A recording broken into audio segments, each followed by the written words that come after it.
5 আগস্টের পরবর্তী সময় থেকেই কীভাবে সুন্দর গ্রহণযোগ্য একটি ডাকসু নির্বাচন উপহার দেওয়া যায় শিক্ষার্থীদের, সেজন্য চাপ দিয়ে আসছিলাম। কখনোই আমাদের পক্ষ থেকে এই ধরনের তো প্রশ্নই আসে না। এবং আমরা যে আশঙ্কাটা করছি, আমরা দেখছি যে অনেকেই বিধিমালা লঙ্ঘন করছেন এবং তাদেরকে কিন্তু বিচারের আওতায় আনতে পারছে না প্রশাসন।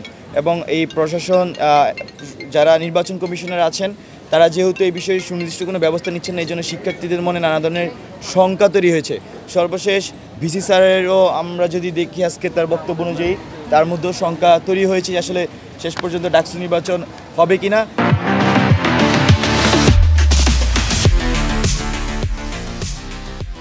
আমরা স্যারকে আশ্বস্ত করতে চাই, আমরা সহ সাধারণ শিক্ষার্থীরা আপনার পাশে আছে। আপনি ডাকসু আয়োজন করে যান, আপনাকে পদত্যাগ করা লাগবে না। এইখানে গত বছর জুলাই মাসে এই ক্যাম্পাসের ছাত্রলীগ দানবীয় অবস্থায় ছিল। সেই ছাত্রলীগ এই ক্যাম্পাসের শিক্ষার্থীরা 15, 16 এবং 17 জুলাই সর্বপ্রথম এই ছাত্রলীগের বিরুদ্ধে এখানে অভ্যুত্থান হয়েছে। তারপরে আওয়ামী লীগের বিরুদ্ধে অভ্যুত্থান হয়েছে 5ই আগস্ট। আমি মনে করি প্রথম অভ্যুত্থান হয়েছে ঢাকা বিশ্ববিদ্যালয়ের ছাত্রলীগের বিরুদ্ধে 15, 16 এবং 17 জুলাই। তো সেই ক্যাম্পাসের শিক্ষার্থীরাই, সেই বিপ্লবীরা এখনও ক্যাম্পাসে আছে, তারা আপনার সাথে আছে। নতুনভাবে যদি কেউ দানব হয়ে উঠতে চায়, আপনাকে বাধাগ্রস্ত করতে চায়, আপনাকে হুমকি দামকি দেয়, আমরা আপনাকে আশ্বস্ত করছি সেই শিক্ষার্থীরা, বিপ্লবী শিক্ষার্থীরা আপনার পাশে আছে। আপনি একটি সুন্দর গ্রহণযোগ্য নিরপেক্ষ ডাকসু নির্বাচনের জন্য কাজ করে যান। ছাত্রদলের জিএস ক্যান্ডিডেট তিনি দুইটাভাবেই আসলে নির্বাচনী বিধিমালা লঙ্ঘন করেছেন, তারপর বিশ্ববিদ্যালয় প্রশাসন তার বিরুদ্ধে কোনো অ্যাকশনে যায়নি। এবং এই শঙ্কাটা সবার মনের মধ্যে আছে যে তারা যেভাবে দেখেছে 19 সালে যখন ডাকসু হয়েছিল, ছাত্রলীগ বিধিমালা লঙ্ঘন করলো, বিশ্ববিদ্যালয় প্রশাসন তাদের বিরুদ্ধে কোনো অ্যাকশনে যায়নি।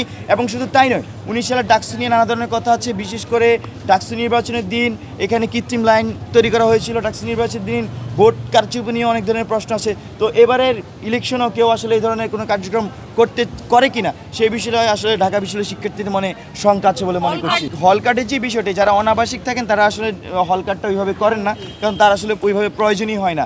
তো সেই ক্ষেত্রে বিশ্ববিদ্যালয়ের প্রশাসন তারা বলেছেন ইতিমধ্যে যে হল কার্ড দিয়ে ভোট দিতে হবে। তবে আমরা মনে করছি হল কার্ড দিয়ে আসলে ভোট দেওয়ার চেয়ে যে কোনো একটা এভিডেন্স দেখায় সে যে ঢাকা বিশ্ববিদ্যালয়ের শিক্ষার্থী, সেটা দেখিয়ে তিনি ভোট দিতে পারেন।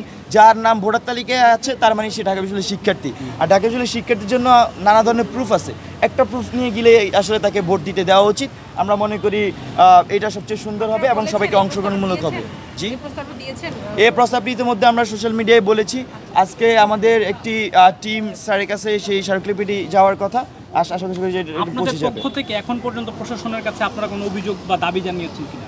আমরা এখন পর্যন্ত প্রশাসনের কাছে দাবি জানিয়েছি হল চেঞ্জ নিয়ে। বিশেষ করে মেয়েদের 3টি হলকে আমরা দেখেছি যে টিএসসিতে দেওয়া হয়েছিল ভোট কেন্দ্র, সেখানে প্রায় 14,100 শিক্ষার্থীর ভোট কেন্দ্র দেওয়া হয়। কিন্তু আমরা হিসাব করে দেখি বিসি স্যারের সাথে যে মাত্র 3600 শিক্ষার্থী আসলে সেখানে ভোট দিতে পারবেন। তো মানে একদম সুন্দরভাবে যদি ভোট দেয়, আপনারা হিসাব করে দেখতে পারেন একটা শিক্ষার্থীর 41টা ভোট দিয়ে অ্যাটলিস্ট 5 মিনিট টাইম লাগবে। তার মানে 1 ঘন্টায় 12টা ভোট দেওয়া যাবে। সারাদিনে 6 ঘন্টা মাত্র ভোট দিতে পারবে, 6 বার 72টা ভোট দিতে পারবে। আপনি যদি এরকম প্রায় 50টা বুথ দেন, 50টা বুথ দিলে 72 × 50 প্রায় 3500 বা 3600 মতো ভোট দেওয়া যেতে পারে সর্বোচ্চ। তো এই জিনিসটা কিন্তু আমরা হিসাব করেছি স্যারের সাথে বসে। পরবর্তী এই বিষয়টিকে আমলে নিয়ে এখানে এই কেন্দ্রটা পরিবর্তন করা হয়। তবে একটি বিষয়কে আমলে নেওয়া হয়নি। আমরা বলেছিলাম বঙ্গমাতা এবং কুয়েত মৈত্রী হলের যেই দূরত্বে রাখা হয়েছে সেই দূরত্ব কমানোর জন্য সোশ্যাল ওয়েলফেয়ার ইনস্টিটিউটে ভোট কেন্দ্রটি স্থাপন করার জন্য আমরা আজকে আমাদের সেটাও ইটা স্যারের কাছে যাবে। আশা করি স্যার সেই বিষয়ে ইতিবাচক সিদ্ধান্ত নেবেন। আপনি ছাত্রদলের জিএস হামিমের নামে অভিযোগ করলেন যে তিনি আচরণবিধি লঙ্ঘন করছেন, তো এই বিষয়টা আপনার প্রশাসনকে অবগত করেছেন কিনা, বা তিনি যদি আচরণবিধি লঙ্ঘন করে থাকে সেটা কীভাবে করেছেন? আচ্ছা, ছাত্রদলের যিনি আচরণবিধি লঙ্ঘন করেছেন তিনি প্রথম দিন যেদিন নমিনেশন পেপার উত্তোলনের দিন উনি যে সমর্থক নিয়ে এসেছেন তারা স্লোগান দিচ্ছিলেন, মুহুর্মুহু স্লোগান দিচ্ছিলেন, করতালে দিচ্ছিলেন এবং এটা সম্পূর্ণ বিধিমালা লঙ্ঘন। বিধিমালায় বলা আছে যদি কেউ এই নমিনেশন পেপার উত্তোলন বা জমা দিতে চায় সেক্ষেত্রে সর্বোচ্চ 5 জন সমর্থক নিয়ে যেতে পারবেন এবং কোনো ধরনের স্লোগান অথবা মিছিল অথবা করতালি দেওয়া যাবে না। তিনি তার সবকটি ভঙ্গ করেছেন। তিনি শুধু সেটা ভঙ্গ করেই ক্লান্ত থাকেননি, তিনি তার এই ভঙ্গের ভিডিওটি তার নিজের ফেসবুক প্রোফাইলে আপলোডও করেছেন। তো আরেকটা বিষয় আমরা দেখেছি যে তার প্রচারণার জন্য যে পোস্টার, সেই পোস্টারের মধ্যে জাতীয় এবং আন্তর্জাতিক নেতৃবৃন্দের ছবিও আছে উপরে।